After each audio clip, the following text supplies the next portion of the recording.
En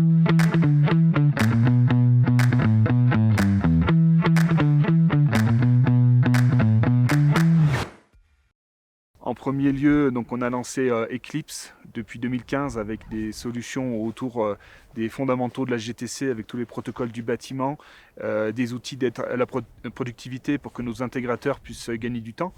Là-dessus, on a greffé toutes des ouvertures autour du REST API, autour des SDK BLE, autour de la connectivité IoT Hub, tout un tas de choses qui permettent d'aller vers les services numériques. Donc c'est quelque chose qui nous a beaucoup aidé à grandir. On a lancé le programme Symbiose qui a permis de créer le lien entre ces nouvelles technologies, ces nouveaux usages, les intégrateurs et les partenaires numériques. Donc grâce à Symbiose, aux formations avancées, ça a permis d'adresser de nouveaux besoins et de proposer une offre globale autour des services du bâtiment avec des experts de chaque domaine et une solution vraiment indépendante. Le client a le choix et n'est pas du tout bloqué. Et on ne s'arrête pas là, on continue pleinement. Symbiose, ça demande justement de cette synergie entre les différents acteurs.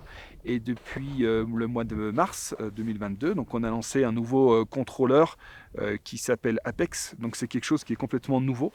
Ça n'existe pas sur le marché. C'est pas un nouvel automate, c'est pas un concentrateur, c'est pas une supervision, c'est pas un boson en tant que tel. C'est ce qu'on appelle un edge controller. Donc c'est quelque chose qui a la capacité à rester dans le bâtiment, mais de faire le lien entre le milieu de la GTC, le milieu de l'IoT local et tout ce qui est IT cloud. Donc ça a plein de vertus pour pouvoir faire des choses localement qui étaient avant obligatoires dans le cloud. Donc ça évite de recourir à des connexions montantes sortantes, des abonnements et de tributaires d'une connexion de qualité. Donc c'est vraiment quelque chose qui est nouveau, qui a plein d'intérêts, qui est vertueux d'un point de vue aussi économie d'énergie par rapport aux consommations, puisque c'est du traitement local et pas forcément recours au cloud. Donc c'est quelque chose qui est nouveau. Et on a encore une fois innové, mais en reprenant des standards. On a toujours nos forces dans la partie BMS, GTC et la partie ouverture, mais on a repris ce qu'on appelle la technologie Docker. Docker, c'est quelque chose qui existe depuis 2013, c'est basé sur le noyau Linux.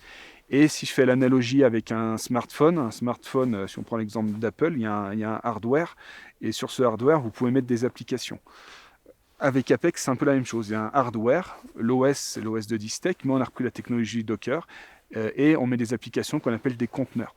Donc on n'a pas des stores en tant que tel grand public, mais on a des partenaires numériques, justement Symbiose. Distech, nous on travaille sur des applications qui vont aider à répondre à des besoins clients spécifiques autour de ça. Mais intellectuellement, c'est beaucoup plus simple parce qu'on a un réceptacle pour mettre des applications qui répondent à des services, à des usages auprès des clients. Donc c'est quelque chose qui est très nouveau, qui est complètement disruptif dans le milieu de la GTC, qui va continuer à croître et s'enrichir au fur et à mesure des années.